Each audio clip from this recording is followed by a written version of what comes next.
Muy queridos amigos de nuestro canal ABC Prodin Provida, una vez más, bienvenidos a este video que es la continuación del anterior que hemos preparado para ustedes.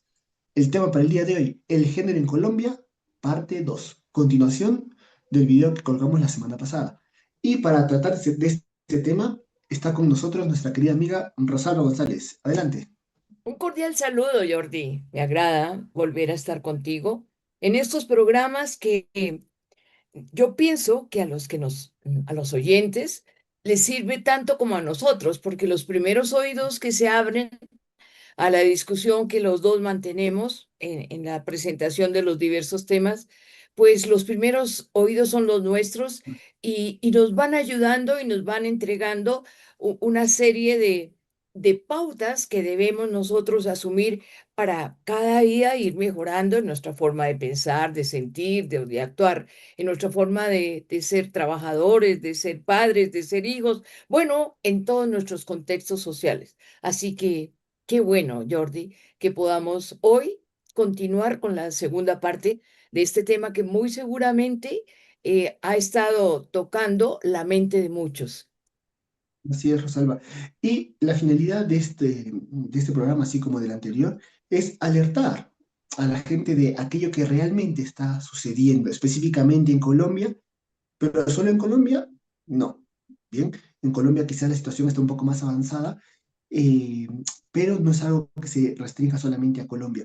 Y queridos amigos, esto lo hacíamos, el dar esta alerta, bien, la hacíamos leyendo el documento denominado Orientaciones para docentes que protegen la diversidad y combaten la discriminación, hecho por la Secretaría de Educación Distrital de Bogotá.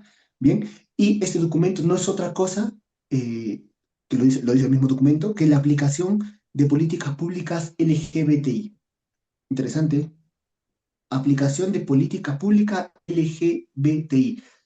Siglas que están por lesbiana, gay, bisexual, transexual, intersexual, y que después siguen ahí todos los géneros que puedan haber. Bien, ahora, una cosa importante, es la aplicación de estos estilos de vivir de la sexualidad, de estas formas de concebir la sexualidad. Entonces, aquí ya no estamos como quizás en otros países donde la gente puede decir, no, pero es que este documento o esta política no busca implementar homosexualidad o transexualidad, normalizarlo. No, en Colombia sí lo buscan y lo dicen de forma clara, es la aplicación de política pública LGBTI. No se habla de heterosexualidad, ¿eh? No se habla de familia varón-mujer, se habla de lesbianas, gay, bisexual, transexual, intersexual y cualquier forma no binaria de vivir el género, ¿ok? Ahora, nos habíamos quedado, Rosalba, en el programa pasado, en la lectura de algunas sentencias constitucionales, queridos amigos, eh, de algunas sentencias constitucionales de Colombia, que nos damos cuenta que no hacen otra cosa que, uno, atentar contra la libertad de los padres de familia; dos, atentar contra el correcto desarrollo de la identidad sexual del menor; bien, y por último, atentar contra la familia y todos y cada uno de sus componentes. Bien, a mí me gustaría, Rosalba, si me permites, para que quede claro, bien, seguir con esta lectura de este documento. Recuerden, amigos, este documento se llama Orientaciones para docentes que protegen la diversidad y combaten la discriminación. Bien, eh, esto es algo que esta aplicación de las políticas públicas LGBTI obliga tanto a colegios públicos como privados. No hay libertad de educación aquí, queridos amigos. Aquí ya no hay libertad de educación, porque en la sentencia 478 del 2015 dice, las instituciones educativas públicas y privadas deben respetar y posibilitar el derecho a la educación libre de discriminación y acoso debido a la orientación sexual, identidades de género diversa, ¿ok? De identidades de género diversas. Y después, en otra sentencia, la sentencia constitucional T-562 dice, las instituciones educativas deben de posibilitar que los y las estudiantes con tránsito en el género utilicen el uniforme del género conforme a la identidad de género expresada. Y aquí nos quedamos la vez pasada. Bien, es decir, más claro, imposible. Quiere decir que los colegios tienen que permitir que los niños transicionen de género.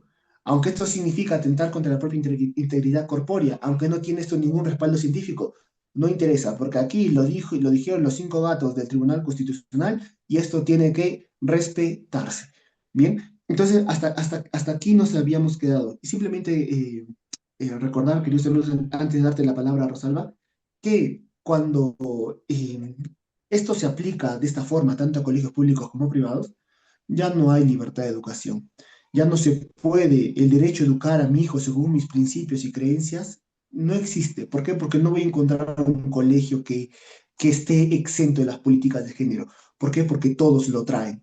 Bien, se acabó, vamos a decir así, una oferta y demanda, pues de acuerdo a los intereses del mercado. No, no, es de acuerdo a lo que mande el Tribunal Constitucional. Una cosa muy importante, el Tribunal Constitucional, ni siquiera muchas veces la Constitución, bien, sino el Tribunal Constitucional, que en este se está dando mucho un fenómeno, ya con esto me callo, Rosalba, disculpa, se está dando mucho el fenómeno de que los tribunales constitucionales a la hora de interpretar la Constitución no son fieles ni a la letra ni al espíritu, bien, sino que es de acuerdo a lo que ellos quieran en ese momento, de acuerdo a las presiones del momento, y esto es un ejemplo de esto que estoy comentando. Te doy la palabra, Rosando. Has hablado mucho de género y pienso que vale la pena como profundizar un poquito este concepto, porque esta forma de pensar plantea al género como una categoría histórica, ¿verdad? Ellos van diciendo que las diferentes culturas como que han ido organizando en torno a la creación de lo propiamente masculino y femenino asignando características y funciones determinadas.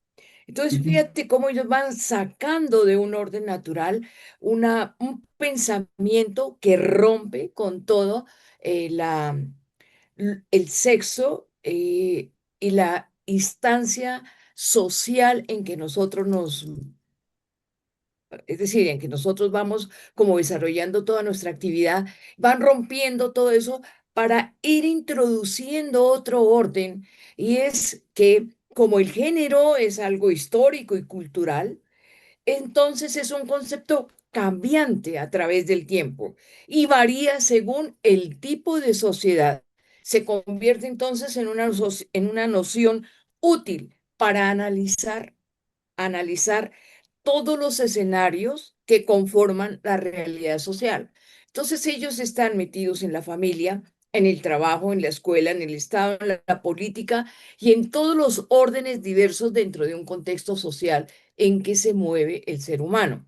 Entonces fijémonos también, Jordi, cómo vamos permeando una cultura con un pensamiento que solamente obedece al interés de una línea internacional que se está moviendo a través de los diferentes países. Bien dices tú que en Colombia las cosas como que han tomado mayor auge, pero la presentación también hace que en otros países se vaya moviendo esta situación. A veces no nos damos cuenta, ¿verdad? Hablamos de equidad, hablamos de solidaridad, hablamos de que todos tenemos derechos, pero a la hora de la verdad esto se nos está convirtiendo en los derechos que ellos proponen y que todo el resto tiene que asumir porque lo que vale es el nuevo pensamiento que se está entregando. Y se está entregando con estas frases de equidad, de solidaridad, ujú. de respeto y de ayuda. Entonces parece ser como muy atractivo y la razón humana en las aulas escolares en los primeros años como que la van recibiendo bien, ¿no? Además, la Constitución está también trabajando en las diferentes instituciones educativas, colegios privados y públicos, para que se organice la educación de este tipo, de este orden, la educación sexual, con determinadas normas, con determinada pedagogía. Entonces, fíjate, Jordi, cómo es algo que lo van introduciendo de una manera completa, aunque hablan de tanto respeto, pero igual es lo que hablan, están rompiendo el respeto de un orden Así. natural. Claro, porque, a ver, para empezar, no se trata de derechos.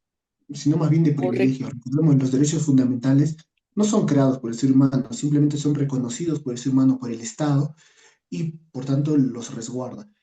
Eh, con esta forma de actuar de la ideología de género a través de las leyes, lo que se está haciendo es eh, usar la Constitución, pero por una finalidad diferente para la que fue creada. Las constituciones, las cartas magnas, están hechas para resguardar los derechos de los ciudadanos respecto de un uso desmedido de la fuerza del Estado. ¿Ok? Ese es el sentido de la Constitución. Es por eso que si yo me voy a un país, me voy a un país donde se me respeten los derechos. Pero si es un país donde no se me respetan los derechos, sino que todo lo contrario, sino que el abuso, pues eso, el aplastar al débil está legalizado y está avalado por tribunales constitucionales. Hombre, es un país que a mí no me conviene. Es justamente lo que está pasando a través de la ideología de género en Colombia. Y bueno, Jordi, ¿y a quién se aplasta? Primero, al niño que está desarrollando su identidad sexual. ¿Ok? ¿Por qué? Porque se le abandona bajo capa de normalización, como todo es normal, no se le puede decir nada. Y al niño se le abandona su confusión, se le abandona su sufrimiento. Bien, y la única actitud que puede tener la sociedad respecto del niño y de su circunstancia es validación. ¿Pero validación en qué? En el error, en el abandono, en el sufrimiento, en un camino que nunca le va a llevar a ser aquel que es. Bien, uno, aplasta al niño; dos, aplasta la familia; tres, aplasta la libertad; cuatro, la educación. Es que se carga a todo, y ahí uno podría seguir, pero es que se carga a todo. Bien, ahora, tú hablabas, Rosalba, de que el género es se podría decir que también es una filosofía, una forma de pensar, y de suyo, al documento me remito, Rosalba, en este documento al que hacemos referencia, en Orientación para Docentes que Protegen la Diversidad. Dice, entre las cosas que dice cuando habla de la aplicación de las políticas LGBTI a los PEI, a los proyectos educativos institucionales. Fíjense, el documento primero se respalda en sentencias constitucionales y después dice, por tanto, si el Tribunal Constitucional nos da la razón, entonces tenemos que aplicar estas políticas LGBTI a los proyectos educativos institucionales, tanto escuelas públicas como privadas. Y en este contexto dice, se debe establecer una filosofía incluyente que abogue por la igualdad entre todos los géneros y el respeto a las diferencias de orientación sexual y de género. Es una filosofía, es una forma de pensar al hombre, no de acuerdo a, vamos a decir, a sus exigencias naturales. Una familia, un matrimonio constituido por un varón, una mujer, que aman a su prole, la cuidan y la protegen. No, no, no. Aquí es de acuerdo a todo, menos a eso. Y una cosa importante, Rosalba, que también dice el documento, eh, dice transversalizar los enfoques de derechos humanos. Aquí, derechos humanos, entienden por derechos humanos cualquier tontería menos lo que realmente es un derecho humano. Dice, transversalizar los enfoques de derechos humanos, diferencial, género, y una cosa más. Dice, es un desafío ético, así dice, es un desafío ético. Esto a mí me llama mucho la atención, Rosalba, porque esta perspectiva ética de la vida es algo que solamente el ser humano posee. Yo siempre digo que solamente el ser humano es el capaz, el único capaz dentro de este universo, bien, de distinguir el bien y el mal. Que cuando nos dicen que es un desafío ético, lo que están diciéndonos es que lo que intentan hacer es cambiar la percepción de aquello que es malo para verlo como algo bueno, y viceversa. Por eso que aquí no se habla de familia, no se habla de heterosexualidad, no se habla de matrimonio, varón, mujer. No, se habla de todo menos de eso. Bien, y por eso más abajito dice, y estoy citando, ¿ah? Esto, queridos amigos, lo pueden encontrar en el documento que hemos dicho. Dice, para la aplicación bien de este enfoque, dice, exige cambiar el sentido y los propósitos de la educación. Es decir, aquí ya no vamos a educar eh, para tener personas de bien que respeten a las otras personas, que respeten su integridad corporal, su integridad física, sus principios morales. No, no, no, no, no. Es cambiar el sentido y los propósitos de la educación. Es decir, educar a la persona de acuerdo a las gafas, a la forma de ver del género. Si dentro de esas gafas, de esa forma de ver del género, va incluida, va incluido el hecho de que la persona atente contra su propia integridad física para realizarse libremente, entonces está bien que la persona atente contra sí misma. Dice que los menores de edad tienen que ser respetados dentro de su transición del género. La transición del género, queridos amigos, no es otra cosa que un atentado contra el propio organismo, contra la propia naturaleza, contra el propio cuerpo. ¿Ok? Es por eso que es peligroso. Es por eso que tantos profesionales se levantan en contra de esto. ¿Por qué? Porque al final el chico y la chica quedan en un sinsentido. ¿Bien? Entonces, hablar de género en Colombia es hablar de la destrucción de la identidad sexual de los niños, de la destrucción del derecho de la familia y de la destrucción de la libertad dentro del campo educativo. Los padres de familia, presten atención aquí, ya no van a poder elegir. En todos los colegios va a tener que estar de forma transversal, es lo que dice el documento, ¿ok? El respeto por las diferentes identidades de género. No sé qué te parece a ti, Rosalba. Esto es algo tétrico. Esto es algo que vale la pena reflexionarlo y atender, ¿no? En todos los hogares, en la educación de nuestros hijos, la participación también de los docentes y en el compromiso que también les hacen crear en ellos de que deben estar en sus pautas educativas de esta forma y no de lo otro, etcétera, etcétera. Pero tú hablaste de enfoques y me parece importante definir el enfoque, en qué consisten esos enfoques. Y es en la construcción de una forma particular de observar y analizar situaciones y problemas sociales con el fin de que el Estado pueda dar una respuesta más efectiva y eficiente al tener en cuenta las variables diferenciables que impactan de manera significativa el fenómeno a intervenir. Entonces, detrás de todo esto que hemos hablado, hay toda una unidad familiar que se está derrumbando. Porque si Así es. estamos construyendo un género que está sujeto a mis emociones, a lo que los demás quieren de mí, a lo que estamos obligados a entregar a toda la población docente, hombre, ¿en qué estamos? Decimos que todos tenemos que respetarnos, que todos tenemos que entendernos, que todos tenemos que comprendernos, pero ¿a dónde quedaron la familia? ¿La familia está interviniendo en esta línea educativa?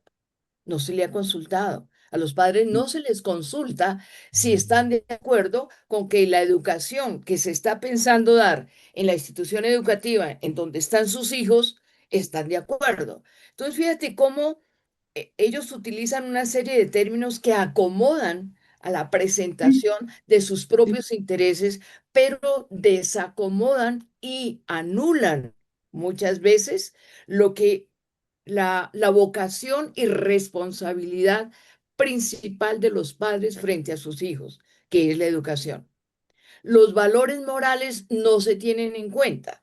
Entonces, cuando tú hablas de formación integral que tanto repiten ellos, ¿a qué te sí, refieres? así es. La formación integral que unos van entregando, dejando lo esencial del ser humano. Así es. Es la tergiversación de los valores a través de la manipulación del lenguaje. Si tú hablas de respeto, ¿quién te va a decir que no? Si tú hablas de igualdad, ¿quién te va a decir que no? El problema es que si por igualdad y respeto entiendes la imposición de miles de formas de vivir la identidad de género que no son otra cosa que atentar contra la armonía de la persona, armonía en su componente biológica, psicológica y espiritual, entonces, evidentemente, eso ya no es tanto respeto, eso ya no es tanto igualdad. Ahí estamos hablando de otras cosas. La misma palabra, diferente contenido. Es la tergiversación de los valores, queridos amigos. A mí, yo sobre esto de, tú has hablado del género, y me interesaría a mí hacer o recordar, esto lo hemos dicho en otros programas, recordar que el término identidad de género en sus inicios fue usado, entre otros, por John Money, ¿no? Y John Money lo utilizaba para hacer referencia a personas que no se sentían cómodas con su propio sexo, que no se identificaban con su propio sexo. Por lo tanto, el término identidad de género en sus inicios hace referencia a la descripción de una patología. Esto es importante, esto es importante, que dentro de ese campo es válido incluso, por ejemplo, usar ese término para hacer referencia a una determinada patología, ¿no? Personas que no tienen armonía entre el sexo biológico y cómo se sienten, bien, hasta ahí podríamos pasarlo. El problema es cuando quiere usar un término para referirse a una patología, lo quiere usar para leer a toda la población humana. ¿Qué pasa automáticamente? Automáticamente primero patologizas y después normalizas esa conducta en toda la población humana, porque no puedes tachar de enfermo a todo el mundo. ¿Qué te toca? Normalizar, ¿bien? Entonces, queridos amigos, eh, este término, aunque inicialmente quizás pudo tener aplicaciones positivas, y aunque quizás desde un punto de vista meramente del conocimiento, meramente científico, pueda quizás servir, en la actualidad, tal y como se usa, bien, sobre todo con las políticas y las leyes de por medio, no es algo, no es algo que nosotros podamos aceptar, ¿ok? No se puede ya aceptar ese término de identidad de género, tal así como nos lo presentan, o no como en sus orígenes, no tal como nos lo presentan, tal como nos lo presentan. Y una cosa importante, porque ahora ya dimos el salto, queridos amigos, ya hemos mencionado el documento, qué es lo que es el documento, ¿no? Pero ahora me gustaría ver, Rosalba, ¿qué pasa, no? ¿Qué ha pasado en los países donde esto se legalizó, donde esto ya se hizo? Países que llevan la delantera a Latinoamérica, que le llevan la delantera a, a Colombia, ¿no? Y yo aquí quiero mencionar un caso, que es el caso de Noruega, ¿no? En Noruega, por ejemplo, antes el cambio de sexo estaba totalmente aprobado sin previa evaluación psicológica, ni siquiera, ¿eh? Basta que la persona lo desease y la persona ya podía tener acceso a este tratamiento, entre comillas. ¿Y por qué, Jordi, no se necesitaba evaluación psicológica? ¿Por qué? Porque se había primero despatologizado y después normalizado, ¿ok? Primero se despatologiza, pues si ya no es una patología, quiere decir que es normal. Entonces, si tú me vienes a pedir esto, no tengo por qué evaluarte. Es algo normal, ¿bien? No tengo por qué evaluarte, ¿bien? Porque se considera normal. Y así estuvieron varios años en Noruega, ¿bien? Sin embargo, se dieron cuenta que de los casos de transgéneros aumentaron muchísimo, aumentaban muchísimo. Sobre todo, específicamente, si no me equivoco, en Noruega específicamente eran mujeres, ¿bien? Entonces se quiso intervenir sobre esta realidad, ver qué pasaba, y el Consejo Noruego de Investigación Sanitaria, después de haber hecho una investigación, sacó las siguientes conclusiones. Dijo, la reasignación de sexo no tiene ninguna evidencia científica. Esto es importante. La reasignación de sexo no tiene ninguna evidencia científica. Los efectos a largo plazo son aún desconocidos. Y hay que decir, los ya conocidos no son favorables. ¿Por qué se dice los efectos a largo plazo? Porque los efectos a corto plazo son engañosos. Muchas veces los chicos, las chicas se sienten bien cuando empiezan esta transición. El problema está en los efectos a largo plazo. ¿Ok? Recordemos que entre esos efectos a largo plazo está también el hecho de que se aumentan las tasas de suicidio. Y otra conclusión que sacó el Consejo Noruego de Investigación Sanitaria fue la siguiente. Dijo, en el 75% de las personas transgénero se dieron cuenta que tenían la presencia de otro trastorno y que este supuesto no identificarse con su propio sexo era una especie de desfogue, ¿ok? Que escondía un trastorno todavía más profundo, ¿bien? Pero como esto se ha normalizado, entonces los profesionales de la salud ya no escarbaban más, ¿bien? Y al final resulta pues que la persona se le terminaba haciendo más daño que bien. Esto es lo que ha pasado, Rosalba, en los países donde se han seguido estas políticas, donde los chicos desde el colegio han sido educados bajo los lentes del género. ¿Ha favorecido? No ha favorecido. Todos estos miles de muchachos que se han sometido a los cambios de sexo, da pena decirlo, pero nunca serán personas complejas, al menos desde un punto de vista físico. Lo que tú nos has compartido, Jordi, nos permite llegar a otro punto que es bien importante, ¿no? Y es que toda esta línea de pensamiento no tiene una fundamentación científica. Es decir, la ciencia no Está claro, acompaña la está claro. presentación de estas ideas Mm, que, como digo yo, solamente están en la cabeza de unos pocos y que mm. tratan de culturizarla en diferentes países, pero esa culturización no tiene un fundamento científico. Por tanto, lo que hoy es, mañana deja de ser sin ninguna propuesta.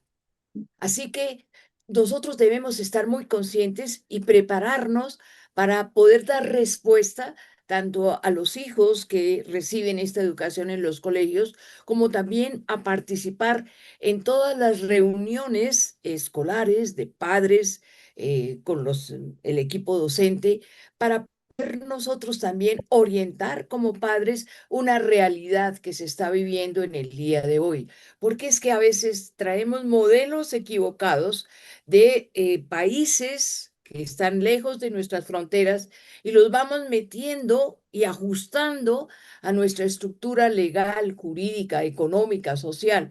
Y por eso es que hay hacemos tanto daño con la permeabilización de todas estas líneas de pensamiento, porque parecen como traídas de aquí, traídas de allá, pero forzadas a funcionar en un país o en otro, en el país que sea, pero no con un análisis ni con una mente que realmente esté concibiendo al ser humano con la dignidad que tiene y con esa creación divina que hemos recibido, y en esa creación está nuestro sexo que nos identifica como personas y hace que tengamos una misión específica en el mundo.